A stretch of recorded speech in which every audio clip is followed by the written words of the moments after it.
Ok.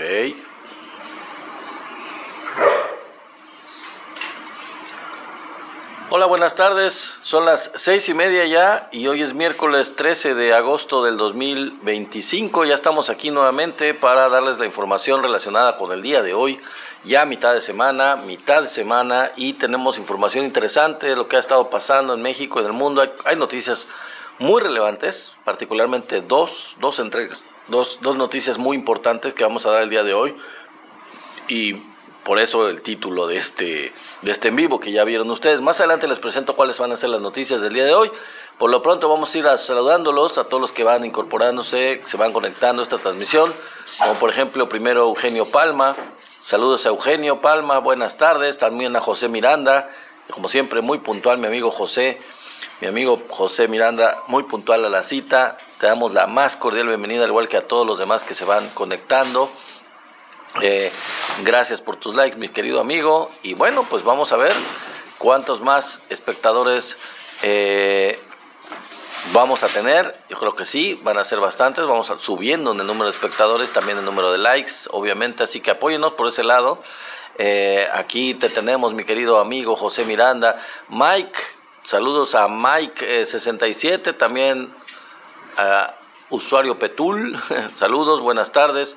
Salvador Ledesma, también saludos, buenas tardes a ustedes, muy buenas tardes, bienvenidos a Leonardo Castro, también los saludamos con mucho gusto, y todos los que van y siguen aquí incorporándose, conectándose a esta transmisión en vivo, les damos la bienvenida. Están muy contentos de tenerlos aquí en esta su comunidad, en su canal de Somos la 4T Noticias. No olviden darle like, darle tap en la pantalla para darle like a la transmisión, así como lo está haciendo mi querido amigo José Miranda. También por ahí tenemos una meta de regalos y también por supuesto no olviden ir al canal de YouTube Somos la 4T Noticias para que allá se suscriban. Nos va a hacer mucho favor el hecho de subir el número de suscripciones, sería muy bueno. Además, allá pueden verlos en vivo de días anteriores. No he subido el del día de ayer, por cierto, pero ya lo voy a hacer, lo prometo. Saludamos a Lorenzo Jacobo, a Philips, también saludamos, buenas tardes. También a mi querido amigo Antonio Sotelo, que ya está muy puntual también a la cita, ya está aquí presente, mi querido Antonio. Saludos, buenas tardes, bienvenido, por supuesto. Chiri también, saludos a Chiri, buenas tardes. Y bueno, TikTok, alguien se puso TikTok, bueno, es medio redundante. Saludos a TikTok, bienvenido, quien quiera que seas. Gabriel Bayruz también, bienvenido por supuesto. Estela Villa, saludos también. A Vane 143X, a Luciferina 1964. Bueno, saludos, bienvenidas a ambas, Vane y Luciferina. Y también a Estela Villa también, por cierto. Saludos, buenas tardes a las tres amigas, bienvenidas y manténganse aquí en el canal porque la información pues es bastante buena, bastante abundante. Hay tema de conversación para el día de hoy, hay materia de análisis, así que no se pierdan esta transmisión, quédense hasta el final. El Pelos, saludamos al Pelos, saludos, buenas tardes, a User 4230, por supuesto, a todos los que siguen incorporándose, por ejemplo, Alex Berlitz, también saludos, Alex Berlitz, bienvenido, desde luego. Y vamos a ver quién más sigue conectando a esta transmisión, lo vamos a ir saludando. Más adelante vamos a ir ya avanzando con los temas, platicándoles, adelantándoles los temas que vamos a platicar el día de hoy. Zanetti, saludos, buenas tardes, bienvenido o bienvenida, no sé, es el apellido, Zanetti. Bienvenidos aquí a esta transmisión, buenas tardes a todos y gracias por supuesto por estar en este canal, esta transmisión. También a Ale Fernández le damos la bienvenida, buenas tardes, bienvenida, supongo que es bienvenida o bienvenido, no lo sé, Ale Fernández, pues es un payasito, parece que es Alejandro. Bueno, Ale Fernández, saludos. A Gigi también saludamos a Gigi, bienvenida. Supongo que Gigi es bienvenida, supongo, no sé. Saludos, buenas tardes. A Tenax Vite, por supuesto, mi querido amigo, el gran moderador, que ayer se organizó muy bien en la encuesta. Hubo un poquito de problemas ahí, pero organizamos la encuesta muy bien. Muchas gracias, mi querido Tenax, el jefe aquí de la moderación. Bienvenido, por supuesto, y gracias por tus likes. Juan Morales, también saludos, buenas tardes, por supuesto. Carmen Rojas, Saludos, mi querido amigo, el gran Tenax, por su corazón, le agradecemos mucho. Saludamos a Mari, por supuesto, a Elsa Valdés, a Carmen Rojas, a Juan Morales, también, por supuesto. Se están conectando muchos amigos. También saludamos a Leticia Núñez, a Bernarda Reyes, a Mario Corona. A todos ustedes les damos la más cordial bienvenida. Gracias por estar aquí. Manténganse aquí en sintonía, manténganse en la transmisión en vivo hasta el final, porque es muy importante toda la transmisión. Va a haber temas variados, como siempre, va a haber temas polémicos, temas de análisis, temas de reflexión, y por supuesto los invito a que se queden, los que no lo hayan hecho, que también nos visiten en el canal de YouTube, somos la 4T Noticias, para que allá se suscriban. Moisés Serna, también saludos, buenas tardes a Moisés Serna, Francisco Quepaz, a Oscar Morris, por supuesto, también, y a todos los que siguen incorporándose, siguen conectándose a esta transmisión en vivo.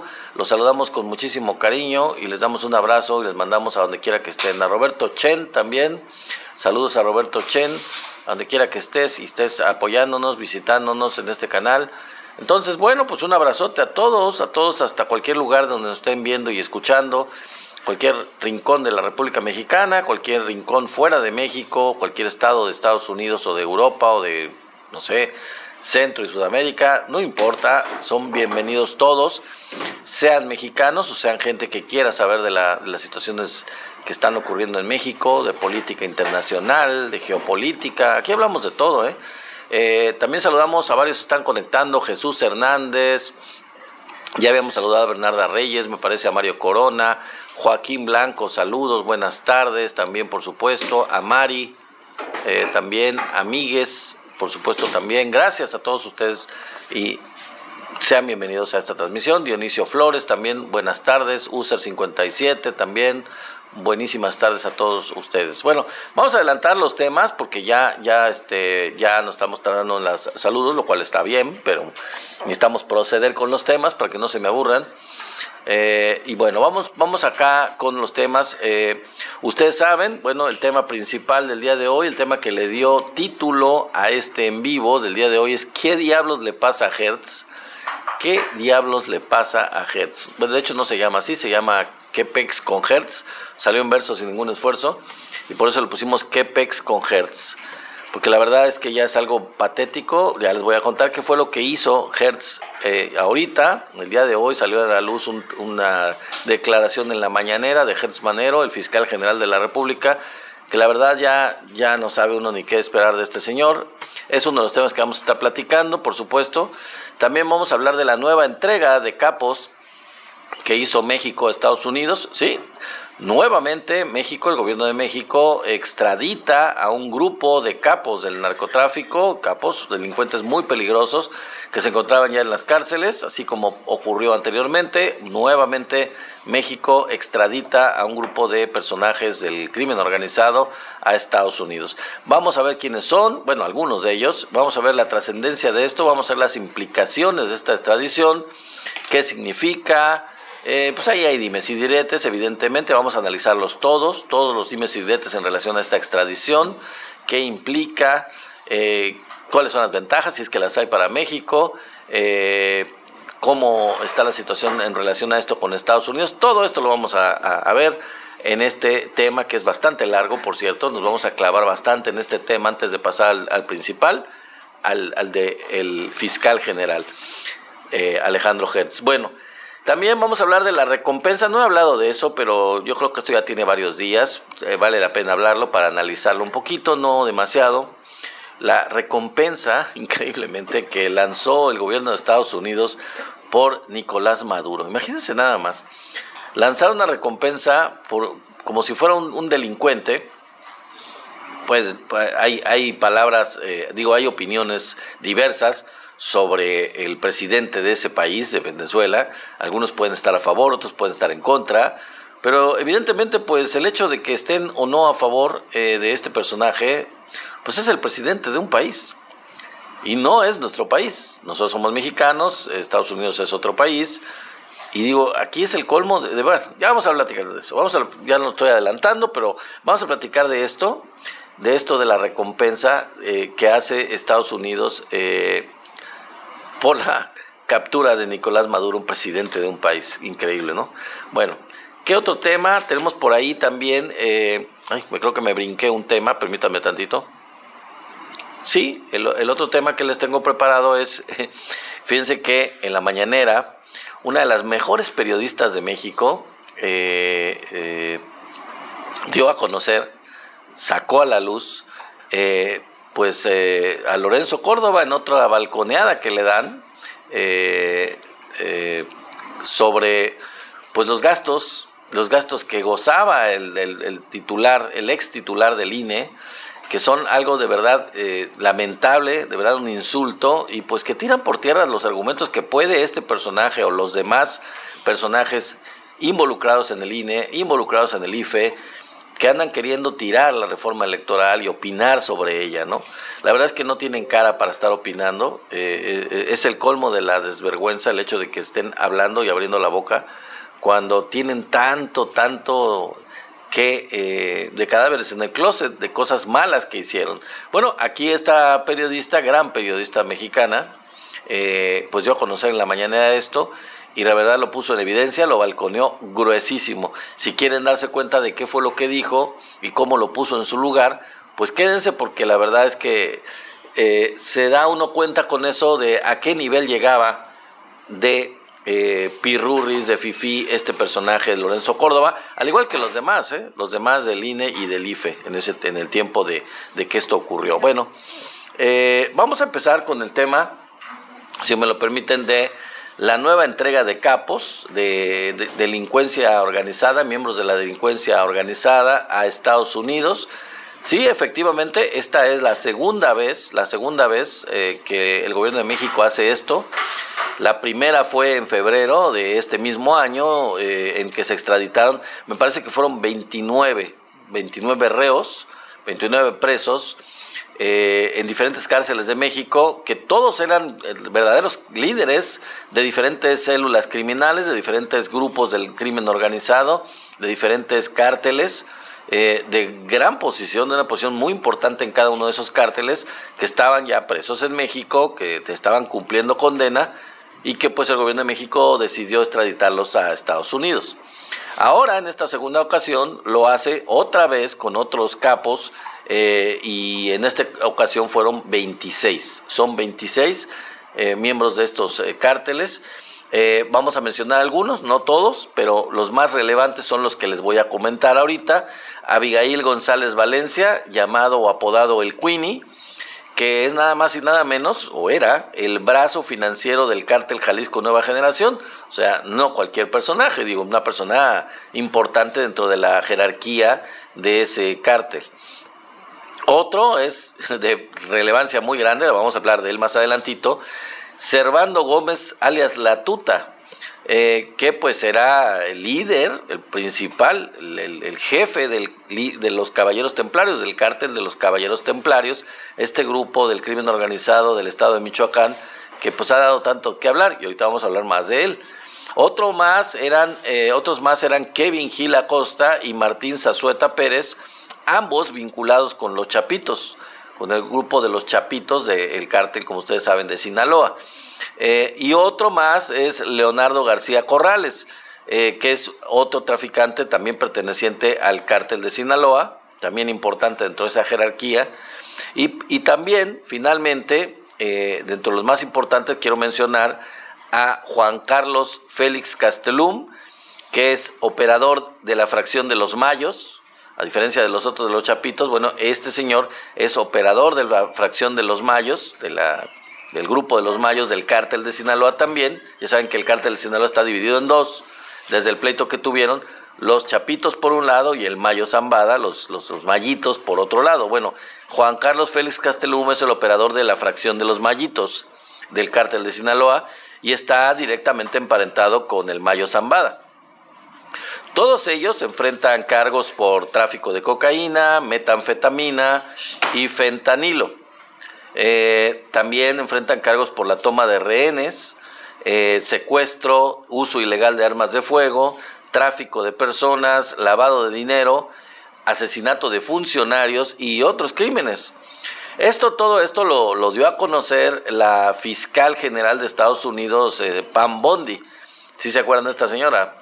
La que le robaron su bolso con las claves de contraseñas para entrar a la Fiscalía General de Estados Unidos en un restaurante donde estaba un blanco, no un migrante, sino un blanco, sajón, gringo, norteamericano, le robó su bolsa. Bueno, esta señora Pam Bondi, hagan de cuenta, yo le he dicho en otras ocasiones, hagan de cuenta que es la versión gringa de Sandra Cuevas. Hagan de cuenta que es una Sandra Cuevas. Pues ahora imagínense darle a Sandra Cuevas o a un equivalente a Sandra Cuevas la Fiscalía General del país.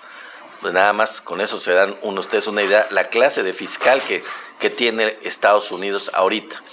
Es una señora, hagan de cuenta, o sea, en serio, véanla, vean las noticias, busquen a Pam Bondi, véanla cómo habla, véanla cómo se viste, cómo actúa, las declaraciones que hace, y hagan de cuenta que es Sandra Cuevas, es increíble. Bueno, eso, les digo, esta información de estos capos que se entregó por parte de México al gobierno de Estados Unidos, lo dio a conocer esta fiscal general de Estados Unidos, y al hacerlo, pues la verdad es que se luce con sombrero ajeno. O sea, la señora anda presumiendo cosas que pues no tienen por qué, o no tienen por qué presumir mucho, presumiendo del gran combate al narco que está haciendo el gobierno de Donald Trump. Pues en realidad, aunque ella sí dijo que estaban muy agradecidos en ese mismo discurso con el sistema de justicia de México por su colaboración.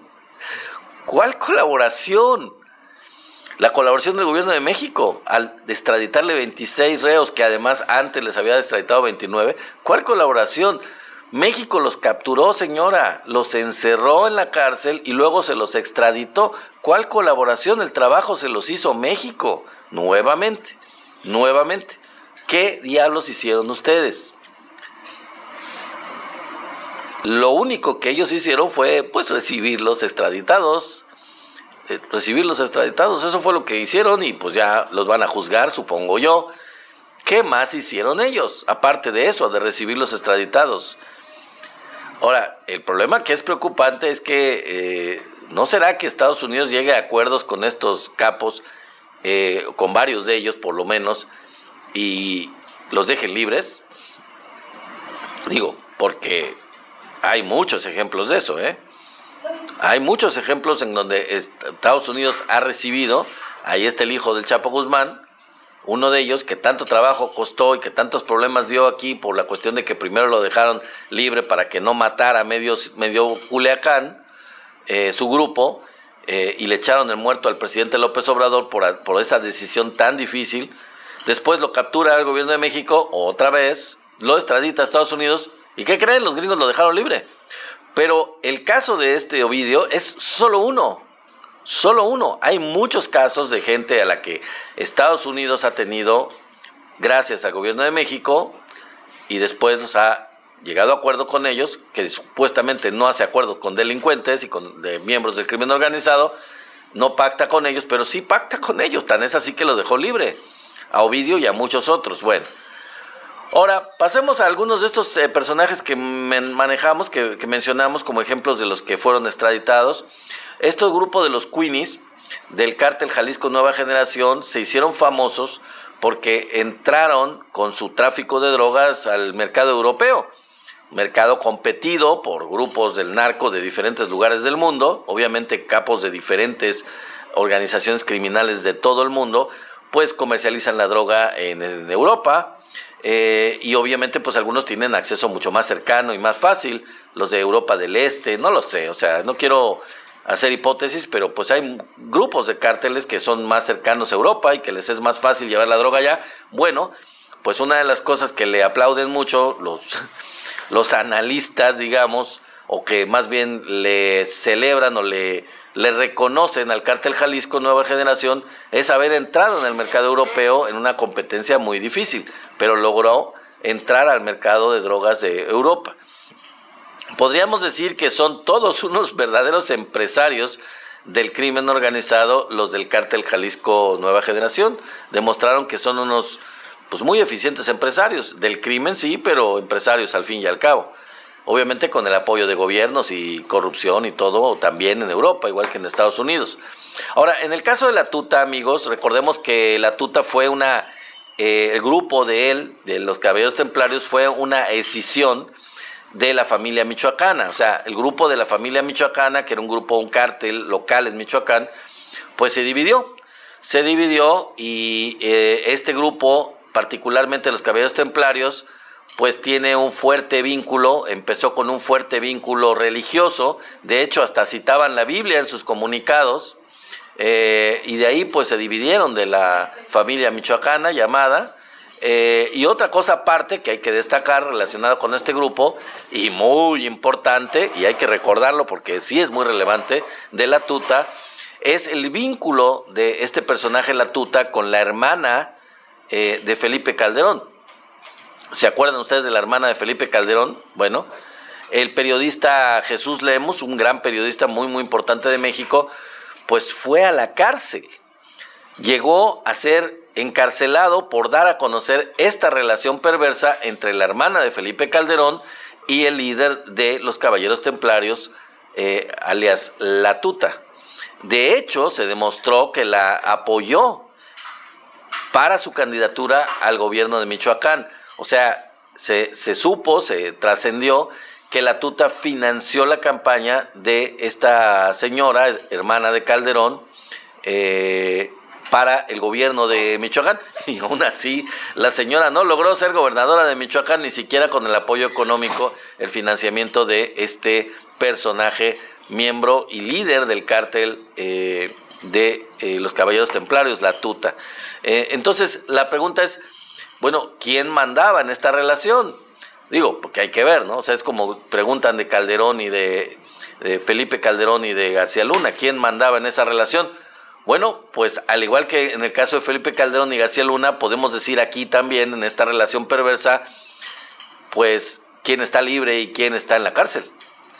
Porque la tuta ya estaba en la cárcel y ahora extraditado a Estados Unidos. ¿Y dónde está la hermana de Felipe Calderón? Libre como una gaviota, sin ningún problema.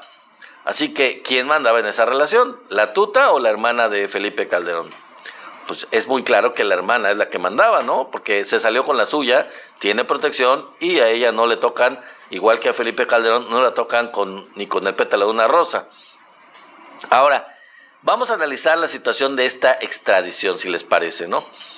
¿Qué importancia tiene esta extradición o cuál es el trasfondo de esta extradición de capos mexicanos a Estados Unidos?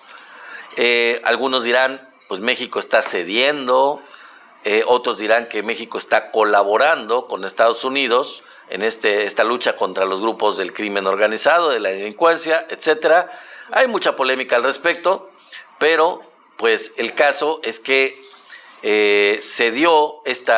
por segunda ocasión se dio una extradición y México, pues yo pienso, vamos a analizarlo, que está colaborando de manera colmilluda, de manera inteligente con el gobierno de Estados Unidos, porque puede ser también que México se quita con esto la justificación que ha estado haciendo el gobierno paranoico, loco, esquizofrénico de Donald Trump para argumentar que México no hace nada.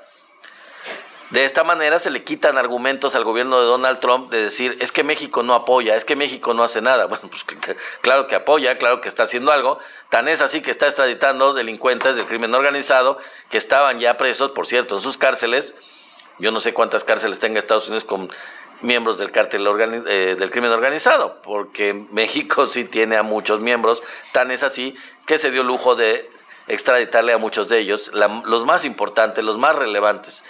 Bueno, entonces puede ser que México con esto se quite este argumento sin bases de Donald Trump de que pues México no hace nada, no está apoyando. Bueno, tan es así que la misma Pam Bondi está reconociendo al recibir a estos extraditados de que México está trabajando conjuntamente con ellos y que le agradecen mucho la colaboración. Que aunque yo digo colaboración, pues si nosotros les estamos haciendo la chamba, la verdad. Sinceramente aquí se está haciendo toda la chamba, aquí se están teniendo las pérdidas humanas, Bueno, allá se pierden por el consumo de droga, fundamentalmente, pero eso es culpa de ellos. Eso es algo que tendrían ellos que prevenir y que tratar, que no lo hacen. Y acá se mueren pues por la violencia, por los crímenes, por los secuestros, por los levantamientos. Bueno, en fin, vamos a hablar de eso más adelante. Con esto también la pregunta que queda es, ¿se evitará de esta forma la intención de Trump de invadir México? Bueno, ya lo dijo, ahorita no tengo lo que tenía yo preparado, lo que dijo la presidenta en relación a esto, una pregunta muy inquisitiva de una periodista que le estaba diciendo, es que México va a ser invadido o Estados Unidos lo que quiere es invadir a México. Pues la presidenta incluso recitó el himno nacional en la parte que dice que el himno nacional que tenemos un soldado en cada hijo y que no vamos a permitir la entrada de los extranjeros, que son los enemigos. Obviamente, como ya sabemos, en el himno nacional está claramente especificado. Lo recitó la presidenta. Entonces, independientemente de esto, pues son argumentos a favor de México y en contra de los pseudo argumentos de Donald Trump que no se justifican de ninguna manera. O sea, además de ser una intervención a la soberanía sin ninguna justificación, pues México les está quitando los argumentos de una manera contundente y muy fuerte. Eso evitará la intención loca y absurda y ridícula de invadir la soberanía de México, de meterse a México. No lo sabemos, pero pues un soldado en cada hijo nos dio, dice la presidenta y dice el himno nacional, así que más vale, y lo dijo bien claro la presidenta, más vale que no lo intenten, más vale. México se mete también, puede ser, es una pregunta, a la estrategia y discurso gringo ya trillado, la verdad ya trillado, de un Estado fuerte que persigue a los criminales. Este discursito de la guerra contra el narco que tanto hablan los gringos y que tanto también lo decía el gobierno de Felipe Calderón, de la guerra contra el narco, de alguna manera con esto México también se mete un poco a este discurso. Tenemos un gobierno fuerte, estamos luchando contra el crimen organizado, porque pues están haciendo cumplir la ley y están extraditando a los criminales a Estados Unidos. Se mete un poco a este discurso para tratar de apoyar este discurso supremacista gringo, beligerante, agresivo, pues no sé. Y México pues de alguna manera un poco le entra a este argumento, sin que esté de lado todo lo demás que hace México en este sentido, ¿no? Aunque obviamente sabemos que Estados Unidos es en realidad el dueño del circo de la droga. O sea, la verdad es que es una verdadera hipocresía de Estados Unidos el decir que pues ellos están luchando contra el narco y que México tiene que colaborar, y ahora que México colabora, pues la pregunta es ¿qué están haciendo ellos? Pues no, la verdad es que ellos solamente están manteniendo el circo, ellos son los dueños, ellos son los que mueven los hilos, mueven el pandero, mueven los títeres en el circo. Ellos son los dueños del circo, realmente de la droga. Ellos son los que financian esto y ellos son los que están detrás. Y eso ya lo hemos analizado en otras ocasiones. Ahora, ¿la extradición impacta en reducir el impacto, valga la redundancia, de los cárteles? Bueno, pues no mucho, o sea, no de manera significativa, hay que decirlo. El hecho de seguir, pues, extraditando criminales, aunque sean líderes de los cárteles, pues por muchos años México lo ha estado haciendo, no solo extraditando, sino apresando miembros importantes o líderes de cárteles, o algunos han muerto en enfrentamientos. Pero esto no reduce de forma significativa el impacto de los cárteles en México y del crimen organizado, a menos que con ello se reduzca también y se trabaje para reducir el reclutamiento engañado o el reclutamiento forzado de la gente. Porque uno de los grandes problemas es que hay que atacar también el reclutamiento que hacen los miembros del crimen organizado para captar gente y meterla en sus filas dentro del crimen organizado. Porque si no se combate el reclutamiento, va a ser, la verdad, muy difícil lograr una mayor efectividad en reducir los índices de violencia, reducir los homicidios y reducir el impacto del tráfico de drogas en todos los sentidos, ¿no? Desde luego también, claro, también hay que seguir aplicando permanentemente los programas sociales, que se ha hecho desde el gobierno del presidente López Obrador y se sigue haciendo y se va a seguir haciendo en la Cuarta Transformación. Es uno de los puntos más importantes, es ir al fondo del asunto. ¿Cuál es el fondo del asunto?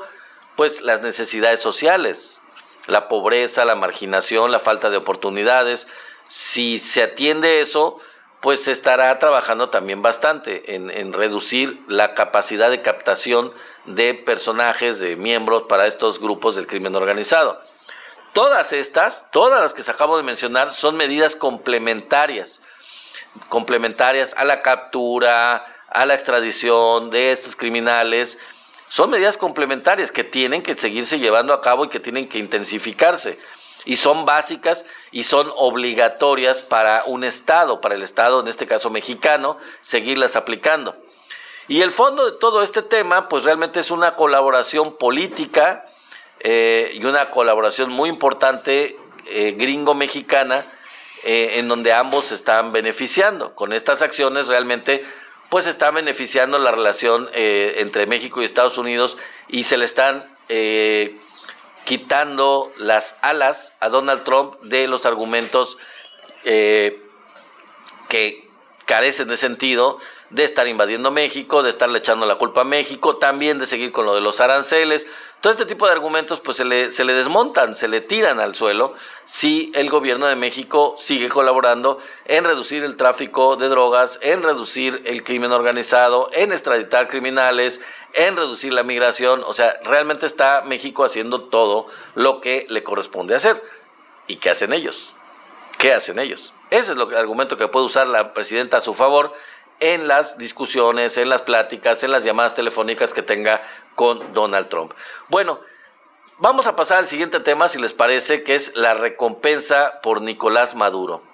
Bueno, imagínense nada más ustedes el grado de imperialismo, el nivel de prepotencia, el nivel de soberbia que tiene que tener un gobierno para atreverse a poner precio a la cabeza de un presidente de otro país.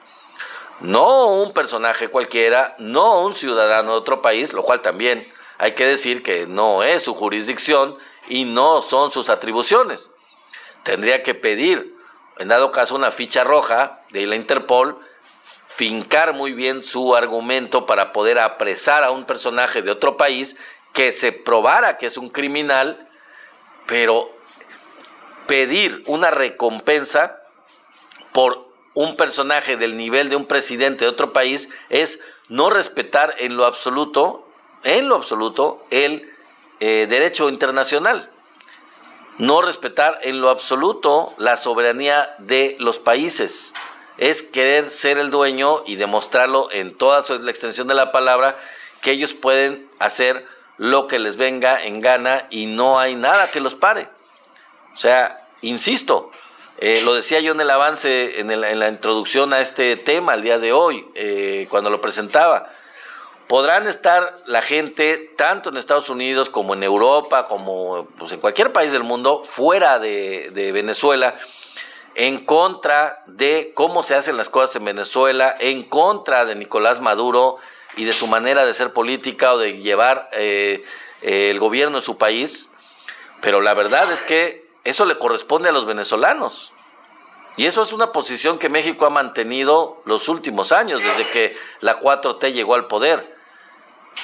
No existe ningún argumento que valide o que justifique el hecho de algo como esto. Es más, ni siquiera condenar a ese país o condenar al presidente de ese país a sanciones o económicas o a cualquier otro tipo de castigos, porque a final de cuentas la decisión de tener a un presidente como Nicolás Maduro es de los venezolanos y ha sido de los venezolanos y ellos decidieron elegirlo o reelegirlo, igual que por ejemplo a Nayib Bukele. ¿Por qué no hay este tipo de cuestiones con Nayib Bukele en El Salvador, que se acaba por cierto de reelegir? Porque es un gato de Estados Unidos, porque es un aliado de Donald Trump.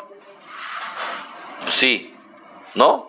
En el caso de Nicolás Maduro, el punto es no ser aliado, no ser partícipe de la política económica de Estados Unidos, y vamos a ver de qué más. Ahorita vamos a platicar un poco más al respecto. ¿Cómo se atreven, entonces les digo, a poner la cabeza en el precio a la cabeza de un presidente de otro país? O sea, es inconcebible, es una medida de quién se cree Estados Unidos que es, ¿no? O sea, es el colmo de la desfachatez, del insulto a las soberanías de cualquier país del mundo, y eso lo han hecho siempre, no es la primera vez. Así son y así han sido los gringos siempre, no es la única vez. No es una cosa marginal que esté pasando ahorita y no haya pasado antes. Ofrecen $50 millones como de recompensa por su captura. O sea, imagínense, ya gobiernos, no es de Trump la onda, la orden de captura ya la había, el ofrecimiento de recompensa lo había puesto, me parece que fue Obama o fue Biden, demócratas, y era de la mitad, era de $25 millones. Ahora Trump simplemente lo subió al doble, a $50 millones. Es decir, quieren hacer otro plan como el que hicieron en su momento, no sé si ustedes sepan, con Panamá.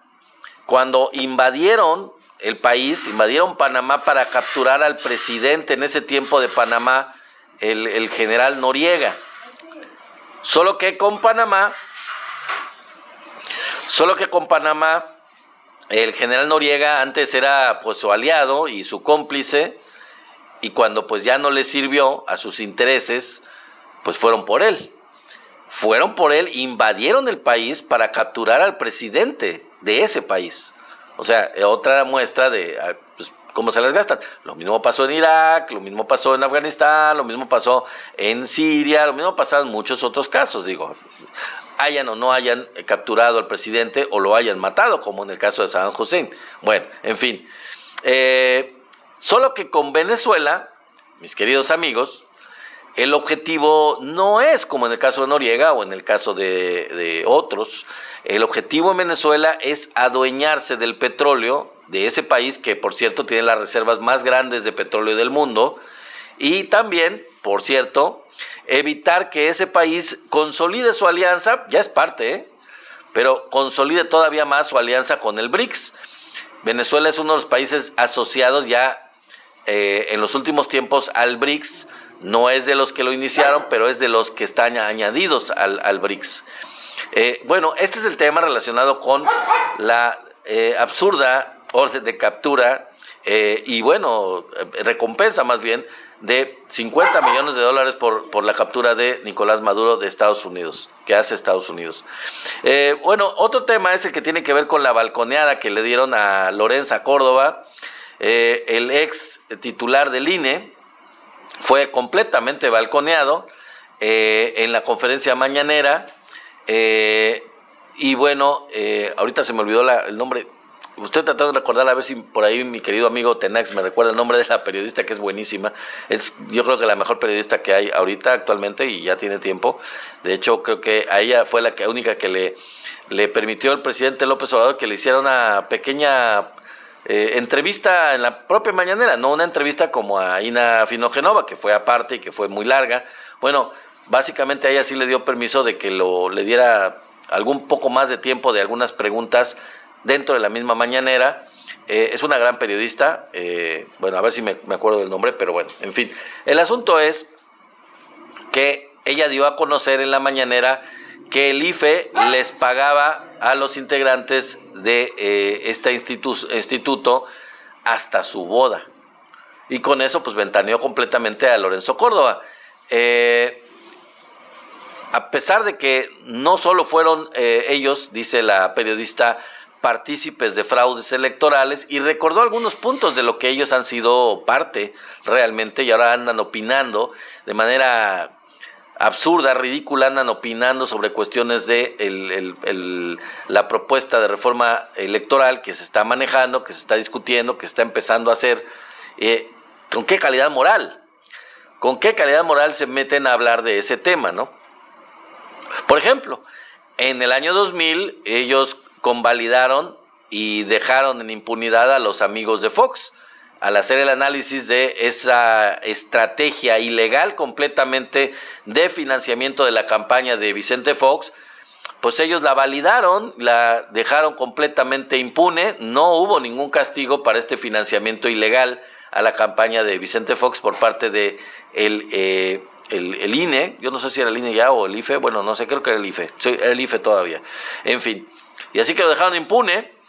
También estuvieron involucrados en el Pemex Gate, en el asunto de permitirle precisamente la impunidad. Fue algo muy similar a los amigos de Fox, un financiamiento completamente ilegal que ya se comprobó, pero en este caso particular no fue con el PAN, sino con el PRI. El financiamiento del Pemex Gate, que fue el que estuvo detrás de la campaña, del financiamiento de la campaña de Peña Nieto, si ustedes recuerdan. Bueno, obviamente también, y ustedes lo saben, todos lo sabemos, ya está en los libros de historia, en el año 2006 operaron directamente el gran fraude a la nación, ese en donde permitieron el nombramiento de un presidente espurio que robó la presidencia con el famoso cinismo de su declaración posterior en un medio de comunicación del haya sido como haya sido, en el colmo del latrocinio, en el colmo de la impunidad, el colmo de la desfachatez ridícula, absurda, sin ninguna vergüenza, pues él mismo lo reconoció, el haya sido como haya sido, y eso lo permitió el IFE. En 2012 también dejaron en impunidad la compra de votos. Ya me parece que en ese tiempo era el INE, ya no era IFE, pero bueno, dejaron completamente en la más absoluta impunidad la compra de votos que hicieron por parte de las tarjetas estas. ¿Se acuerdan ustedes de las tarjetas Monex, de las tarjetas estas de Soriana y todo eso? Bueno, pues lo pasaron por alto, no castigaron a quienes usaron estas tarjetas, que fue la candidatura que al final de cuentas triunfó de manera completamente irregular, completamente con compra de votos y con estas tarjetas que hicieron en 2012, les permitieron la impunidad, el IFE. Luego de todo esto,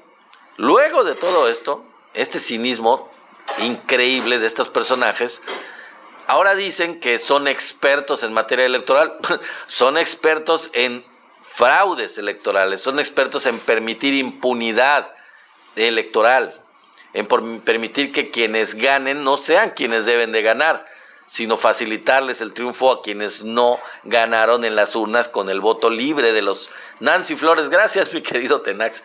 Se me olvidó, lo siento por Nancy, que cómo se me puede olvidar, ¿verdad? Nancy Flores es una gran periodista. Gracias, mi querido Tenax. Bueno, además de eso, hicieron un despilfarro increíble del erario de la nación, como ya hemos estado dando a conocer, todo el sexenio de López Obrador, lo que va. Sí, trabaja en Contralínea también, sí, por supuesto trabaja en Contralínea, que es un gran medio, por supuesto es la periodista principal, yo creo, de Contralínea. Eso no se me había olvidado, pero me quería acordar el nombre de la periodista, mi querido Tenax, gracias por el recordatorio. Les digo, hemos estado ventilando, se ha estado ventilando durante este sexenio lo que va y el sexenio pasado, cómo hicieron un verdadero despilfarro, ha trascendido todo el gasto superfluo, los coches de lujo, la colección de autos de colección, o sea, es una manera de vivir de manera completamente como si fueran reyes, como si fueran de la nobleza europea, desde el IFE primero y luego ya en el INE, pero la misma modus operandi, tuvieron todas las prebendas que ustedes se puedan imaginar, todas las prebendas posibles, sobresueldos, bonos, vacaciones pagadas, una serie de lujos, tarjetas prepagadas, teléfonos, o sea, una serie de cosas, de privilegios increíbles. 60, ¿qué dice 60, mi querido José Miranda? 60, no sé si estás hablando de eso específicamente, mi querido amigo, del despilfarro. Tuvieron muchos despilfarro de muchas formas, y bueno, el más claro ejemplo, que es el que dice mi querida Nancy Flores en esta participación, pues es el 30 de octubre del año 2000, cuando todavía estaba al frente del IFE el José Woldenberg, este personaje siniestro también, Lencho Córdoba cobró por concepto de dote matrimonial, imagínense nada más, por concepto de dote matrimonial, la cantidad de 39,875.42 pesos, casi 40,000 pesos cobró Lorenzo Córdoba por casarse. El IFE le pagó 40,000 pesos por casarse como dote matrimonial. ¿Cómo puede entonces Lencho hablar de autoritarismo? ¿Cómo tiene el cinismo de hablar de que no, de que gozar de grandes privilegios no es acaso una forma de autoritarismo? ¿A poco no gozar de grandes privilegios no es una forma de autoritarismo? Pues claro que sí.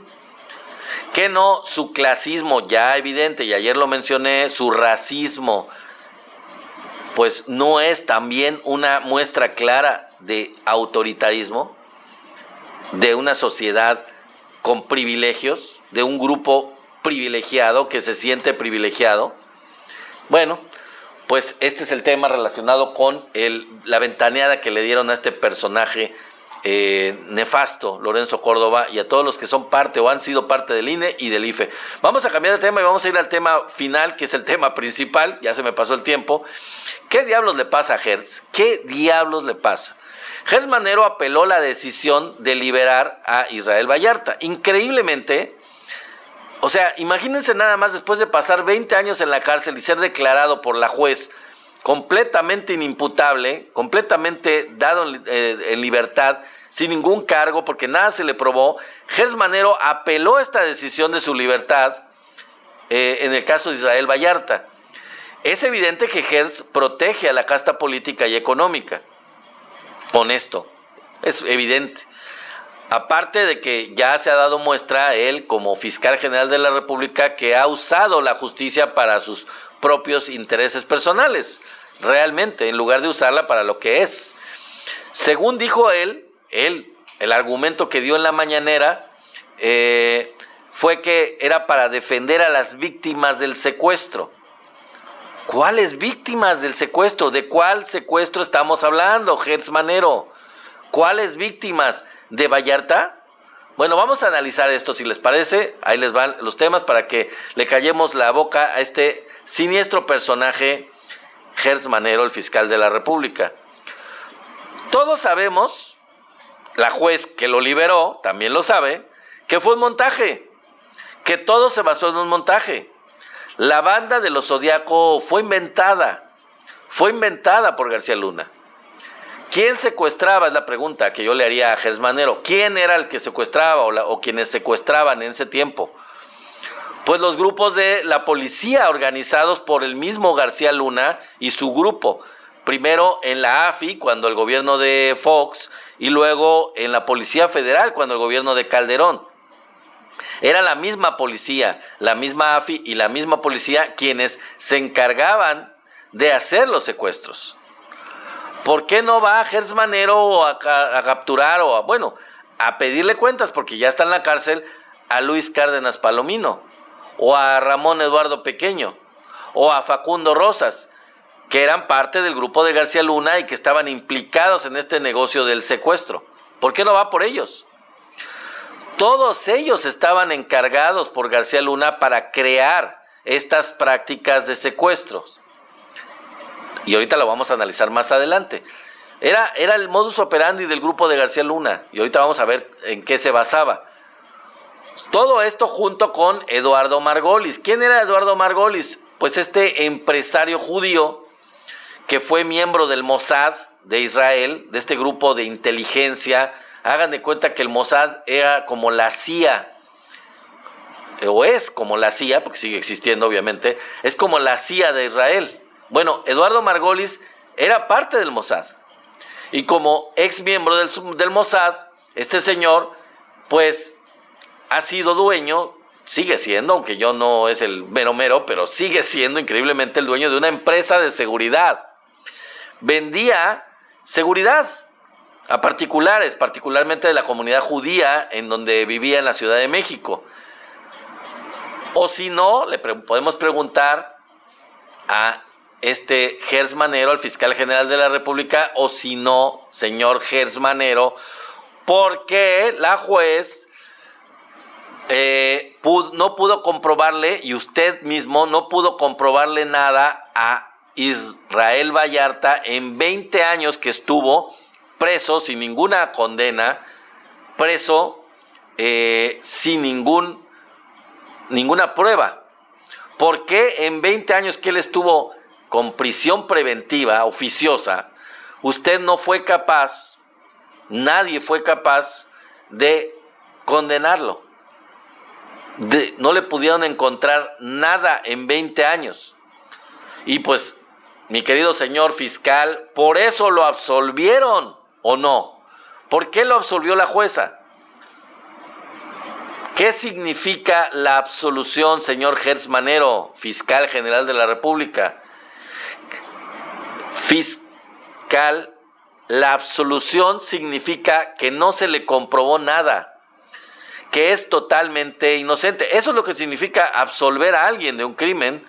Si se absuelve es que no se le comprobó absolutamente nada, por lo que es totalmente inocente. Al menos hay que decir, hay otras cosas relacionadas con este caso, y hay que decírselas y recordárselas a todos ustedes y al fiscal. Al menos 10 de las presuntas víctimas, supuestamente que eran víctimas de este grupo, cambiaron sus testimonios. Cambiaron, por ejemplo, las fechas, cambiaron los vehículos, cambiaron los lugares o el testimonio relacionado con todo esto, con las fechas, con los vehículos y con los lugares en donde ocurrieron los hechos. Nunca hubo evidencias, lo dijo la jueza, nunca hubo evidencias de la existencia de la banda de los Zodiaco. Nunca hubo evidencias. Y tampoco hubo evidencias de que Vallarta estuviera implicado. Y entonces, ¿qué mayor evidencia de que esto fue todo un montaje? A los testigos, por ejemplo, amigos, les dijeron, miren, estos fueron los que te secuestraron, señalándolos ahí con el dedo, para que ellos dijeran, ok, sí, di que estos fueron los que te secuestraron, di que estos fueron.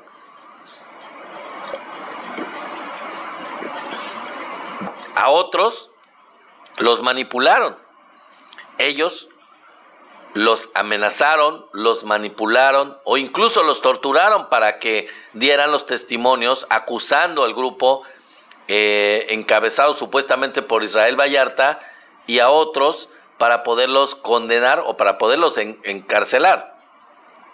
Y por todo esto, por la manipulación, por las amenazas, por las torturas o las amenazas de tortura, pues algunos de ellos prefirieron huir del país. Algunos de estos testigos supuestos que habían sido objeto de todos estos abusos y excesos por parte de la autoridad, pues ya no están en el país, prefirieron huir para evitar ser objeto de pues de venganzas por desdecirse o por decir lo que realmente sabían, que no había ninguna culpa de quienes en principio habían culpado, ¿no? En este caso Israel Vallarta. O sea, en teoría, en general, en síntesis, fue todo un proceso penal viciado. Todo el proceso penal fue viciado de origen. Las personas víctimas, además, que se encontraron en el lugar donde torturaron en vivo y en televisión a Israel Vallarta, esas personas que supuestamente encontraron ahí, que eran víctimas de secuestro, o se dijo en ese tiempo que eran las víctimas de ellos, del grupo de los Zodiaco, en ese lugar donde supuestamente capturaron a Vallarta y a Cassés, fueron sembradas en el lugar. De hecho, cuando capturaron a Cassés y a Vallarta ahí, ellos ya los habían capturado antes y montaron toda la escena para fingir que ahí los estaban capturando. Bueno, tanto eso fue un montaje en el lugar, como también las víctimas supuestas que eran las víctimas supuestas del secuestro, pues fueron sembradas, no eran secuestradas, fueron unas personas que se les sembraron ahí como supuestas víctimas de secuestro. Ahora, me estaba mencionando por ahí mi querido José Miranda a Loret. Ciertamente Loretito está en medio de esto, sí, claro que sí, Loret de Mola, pero la verdad, no podemos creer, así de manera muy inocente, que Loret actuó solo en este caso poniéndose de acuerdo con García Luna y con su grupo, con el otro que torturó a Vallarta. No, no, no, no, no. Él no mandaba en Televisa. Él era parte, sí, claro, estaba enterado y fue parte del montaje, participó de manera muy activa, pero no fue el jefe, no fue el que mandó todo desde arriba de Televisa, de la jerarquía de Televisa.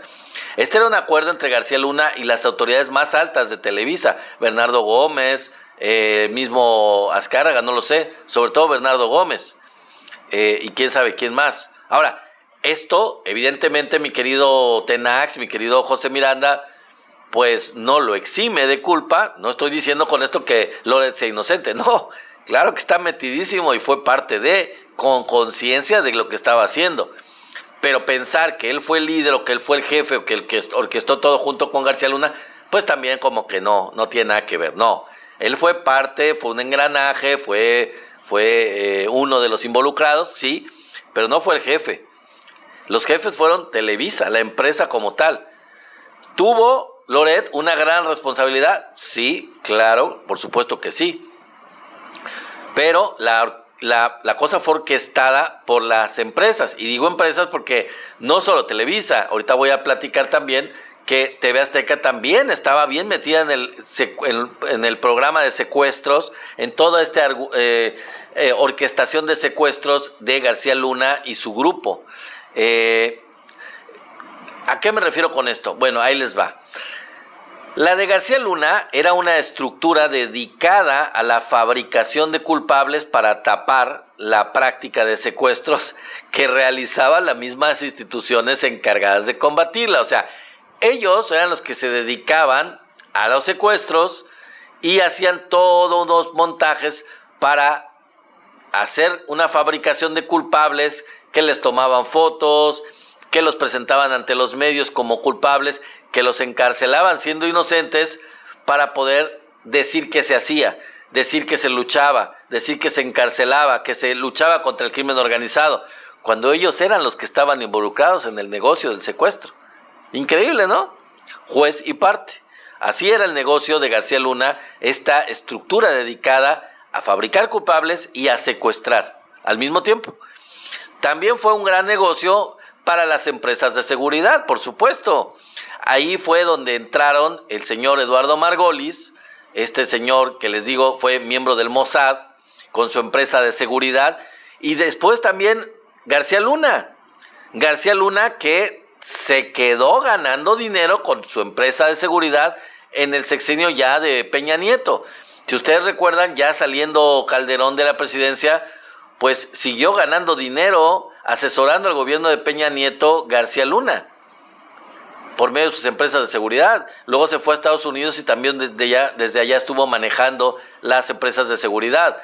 Pero él estuvo ganando dinero con esas empresas de seguridad. Fue todo un negocio redondo para Margolis, para García Luna, este negocio de los secuestros y esta supuesta lucha con unas empresas de seguridad, en donde ellos eran los que estaban vinculados con el crimen y vinculados con los secuestros.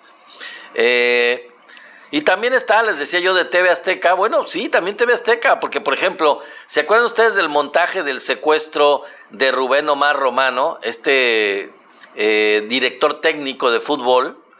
Esto fue una estrategia de García Luna, un montaje también de García Luna usado solo para distraer la atención cuando se intentaba desaforar al presidente López Obrador.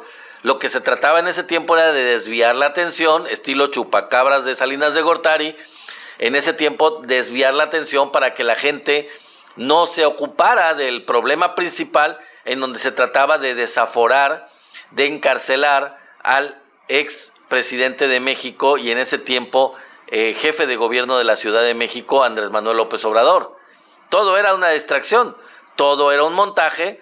Rubén Omar Romano realmente pues no era un secuestro, no había sido un secuestro, era toda una pantomima, todo un montaje para llamar la atención, para desviar los medios de comunicación, y en eso estuvo metido TV Azteca. Ese caso lo manejó TV Azteca.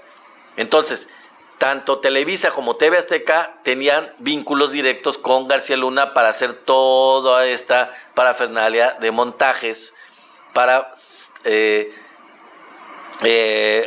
argumentar esta lucha contra el crimen organizado, en donde ellos estaban involucrados precisamente en el negocio de los secuestros. Y la pregunta necia, ya terminando este en vivo, porque me dio apenas tiempo exacto para terminar el tema, es: ¿qué diablos sigue haciendo Hertz ahí?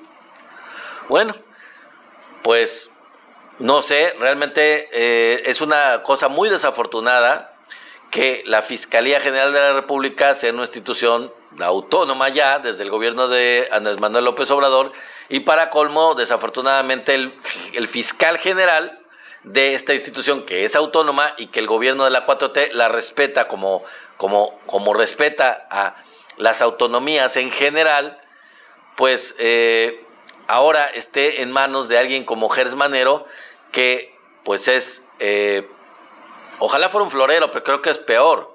Creo que ha estado protegiendo intereses, no solo está de adorno, sino que ha estado protegiendo intereses de la corrupción, de la política y del sector económico, en donde no se ha llevado a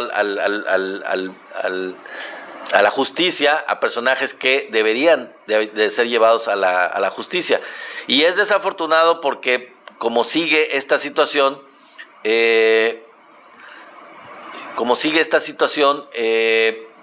pues realmente la presidenta de México pues sigue los mismos pasos del presidente López Obrador, en cuanto a que pues se trata de una fiscalía autónoma y no se va a meter a quitar al fiscal a estilo Zedillo, como que Zedillo quitó a la Suprema Corte, bueno, cambió y puso a la Suprema Corte como le dio la gana. Pues la presidenta no lo va a hacer.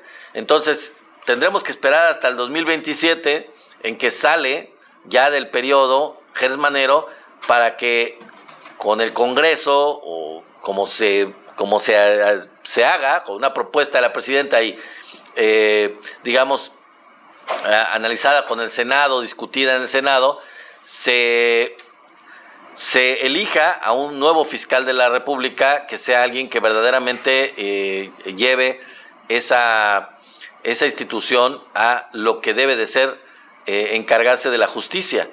Porque pues ya tenemos una Suprema Corte, vamos a tenerla en septiembre, una nueva Suprema Corte de Justicia que fue electa por todos nosotros, pero seguimos careciendo, y dice Sema, Hertz ya no puede.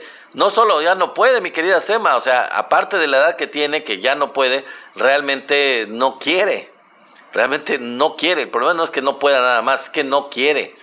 Y como dice José Miranda, pues sí se debería, pero el problema son las atribuciones, mi querido José. Y pues se podrán acusar de todo a la Cuarta Transformación, los de la oposición siempre están acusando de autoritario al gobierno de la 4T, pero si el gobierno de la 4T fuera autoritario, ¿desde cuándo que no se hubiera cambiado al fiscal general de la República? ¿Desde cuándo que no se hubiera cambiado a voluntad del presidente o de la presidenta ahora a la Suprema Corte de Justicia de la Nación? ¿Desde cuándo que no se hubiera hecho? Pues por supuesto que ya haría mucho tiempo que se hubiera hecho esto, porque es algo que es muy necesario, pero se respetan las atribuciones, se respetan las autonomías, se respeta las áreas de competencia de cada quien, y es un gobierno que puede ser cualquier cosa, pero no es intransigente, no es dictatorial, no es impositivo y no infringe la Constitución, el gobierno de la Cuarta Transformación. Entonces vamos a ver qué pasa. Parece que tendría que haber un juicio político por parte del Congreso, yo creo, o algo parecido, no sé, que saliera de otro lugar y no de la presidenta de México, el hecho de destituir al fiscal general de la República. Y tendríamos que esperar hasta que se acabe su periodo en el 2027. Y bueno, para que esto se limpie, tiene que limpiarse, ya lo he dicho en otras ocasiones, no es suficiente con el cambio del Poder Judicial, que ya se hizo por parte de todos nosotros, sino que también tiene que haber un cambio en las fiscalías, empezando por la del fiscal general de la República y todas las demás fiscalías estatales, para que verdaderamente haya una limpia en el sistema de justicia de México. Si no, pues vamos a tener esos lastres, vamos a seguir teniendo estas protecciones del sector político, del sector económico, en donde pues depende la lana, depende los moches, depende muchas cosas para que se haga o no se haga justicia. Es inconcebible, pero así funciona. Hay que limpiarse desde adentro hacia afuera y de arriba para abajo, así como dice mi querido amigo. Pues sí, hay que limpiar, barrer de arriba abajo, como dijo el presidente López Obrador, y sí, dice Sema, hay una mafia encubierta. Ciertamente hay mucha mafia todavía metida ahí, tiene que limpiarse, debe de limpiarse, y se debe llegar al meollo, a la médula completamente, para limpiar todo el sistema de justicia, y eso tendrá que ocurrir ya en una nueva reforma y una limpieza también de las fiscalías, de la general, les digo, y de las fiscalías locales. En fin, amigos, pues esto ha sido todo. Yo creo que ya nos pasamos un poco el tiempo, no me pusieron el relojito, pero pues ya nos vemos el día de mañana. Espero que les agradezco mucho el hecho de estar aquí. Gracias por sus likes, gracias por estar aquí, por compartir en vivo, y bueno, espero que vayan al canal de YouTube para que vean los en vivo de días anteriores y para que se suscriban también. Sobre todo eso, lo que no lo hayan hecho, los que sean nuevos aquí, no hablo de Tenax, no hablo de José Miranda, que ya están súper suscritos, pero todos los demás que por primera vez están aquí o que ya tienen mucho tiempo y no lo han hecho, vayan por favor al canal de YouTube y suscríbanse para que lleguemos a más suscriptores, para que avancemos el número de suscriptores. Dice Sema, ¿y la mafia de los notarios? Ah, sí, esa es otra, ¿no? O sea, claro que sí, Sema. O sea, imagínense, los notarios, pues es una cuestión política de gobiernos locales, de presidentes municipales, de gobernadores locales, que entregan las notarías. Si no, pregúntenle al PAN, que hasta lo reconoció el expresidente del PAN, cómo se repartían las notarías. Sí, esa es toda una cuestión de grilla y de onda política, de acuerdos en lo oscurito, para dar las notarías a los cuates, y con eso pues hay una gran corrupción, Tienes toda la razón, mi querida Sema. Bueno, gracias por darle like al en vivo. Nos vemos el día de mañana, que ya se nos va el tiempo, y pues gracias por estar aquí. Denle like, compartan y vayan al canal de YouTube y suscríbanse si no lo han hecho. Hasta luego. Gracias, muchas gracias por todo estar aquí. Por favor, vayan y suscríbanse. Hasta luego, hasta mañana. Bye bye. Está mandando.